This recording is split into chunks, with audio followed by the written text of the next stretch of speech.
Saya Ramdan Alamsah yang katanya pengacara terkenal. Asik. Jangan lupa subscribe, like, and share channel YouTube-nya Cekermi, cerita keren misteri. Bye-bye. Assalamualaikum warahmatullahi wabarakatuh. Ini sangat menarik sekali. Kali ini Mama tentang memberantas dukun. Memberantas dukun yang ada di setiap daerah. Sekarang sedang marak di YouTube adanya konten-konten pemberantasan dukun. Ini sangat menarik sekali kita bahas ya. Mama hanya berpesan kepada kalian semuanya, ketika kita memberantas dukun, jangan menyepelekan dukun tersebut. Minimal kita sudah memiliki ilmu yang lebih tinggi dari dukun tersebut. Jangan sampai kita menjadi korban sendiri ketika kita memberantas dukun, tapi kita sendiri yang terluka ya. Jadi Mama ingatkan sekali lagi, ketika memberantas dukun minimal kita memiliki ilmu yang lebih tinggi dari dukun tersebut.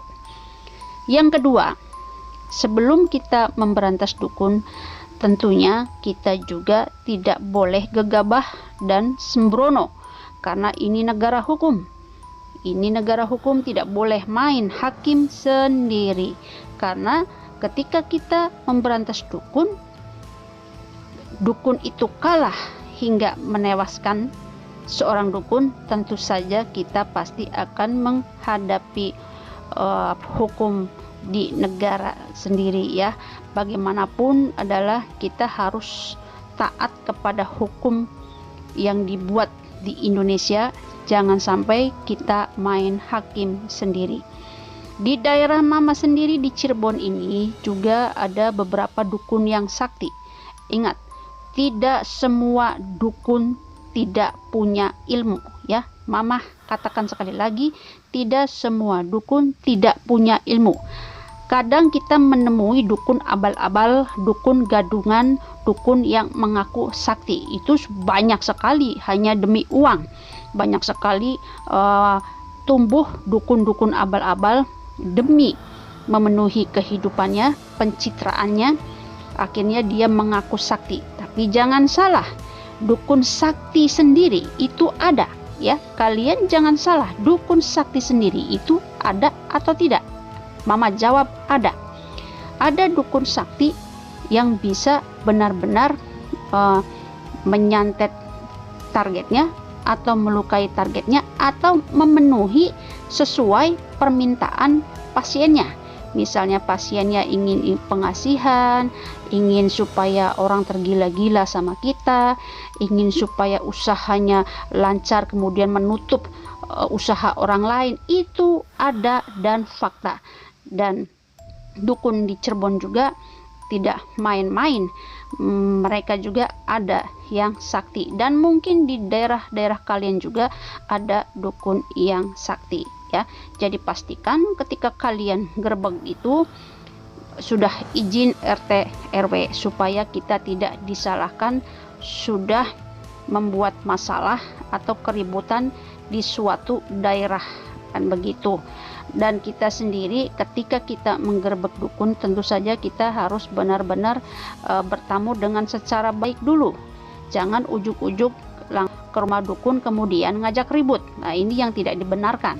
Kita tuh punya etika sendiri. Ketika kita ingin menyadarkan seseorang, kita jangan langsung menyerang ya. Ingat, meskipun kita sakti, meskipun kita punya ilmu tinggi, ketika kita ingin memberantas seorang dukun, minimal kita ada mediasi dulu, ada suatu ajakan kepada dukun tersebut supaya tidak melakukan hal-hal yang tidak dibenarkan di dalam Islam, di dalam ajaran kita. Apakah dia mau mendengarkan nasihat kita bahwa perbuatan menyantet atau mengguna-gunai orang, atau memberi sesuatu yang tidak dihalalkan, bahwa itu adalah dosa. Kita dengarkan dulu apakah dukun itu menerima nasihat kita atau tidak. Nah, ketika dukun itu menolak sampai menantang kita, kita pastikan dulu apakah kita itu sanggup tidak melawan dukun tersebut.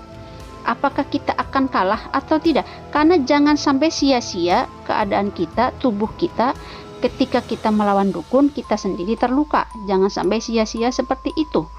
Karena sesungguhnya setiap perbuatan manusia itu ada ganjarannya sendiri di dunia dan di akhirat, tanpa harus kita menghukum mereka. Itu bagaimana yang harus kita lakukan? Kalau menurut Mama yang harus kita lakukan, ya sudah saja tolong mereka-mereka yang terkena santet. Itu saja, dan kemudian kita memberi penyuluhan kepada warga atau siapapun yang datang ke rumah kita untuk mengingatkan baik secara langsung, baik di medsos atau di mana saja, kita memberikan istilahnya nasihat bahwa jangan kita mendatangi, itu perbuatan sesat, itu langkah yang baik. Tapi ketika misalkan benar-benar dukun ini sudah amat sangat sesat, dukun ini sampai menewaskan seseorang, ada buktinya, ada saksinya, barulah kita bisa istilahnya. Tapi ingat juga, ini negara hukum, kita harus bawa saksi juga bahwa kita akan menumpas dukun tersebut. Laporkan juga ke polisi. Sekarang kan ada undang-undang ya tentang perdukunan juga, sekarang tuh ada undang-undangnya, ada pasalnya. Ketika benar-benar terbukti bahwa dia melakukan santet, itu sudah ada pasalnya. Jadi kita itu setiap langkah, lakukanlah langkah sebagai ibadah kepada Allah. Jangan sampai kita perbuat sesuatu kebaikan tapi salah, jalannya salah.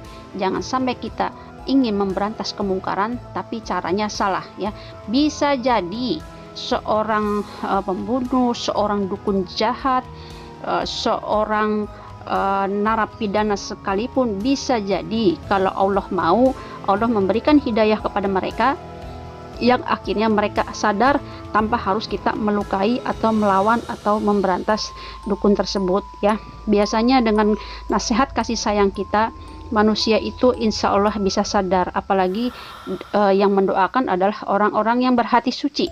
Jika Allah mau, pasti Allah akan memberikan hidayah kepada siapapun meskipun dia mantan penjahat ya. Itu jadi ketika kita memberantas dukun, sah-sah saja selama kita bisa mengukur diri, bisa melihat diri sendiri bahwa kita memang mampu memberantas dukun tersebut.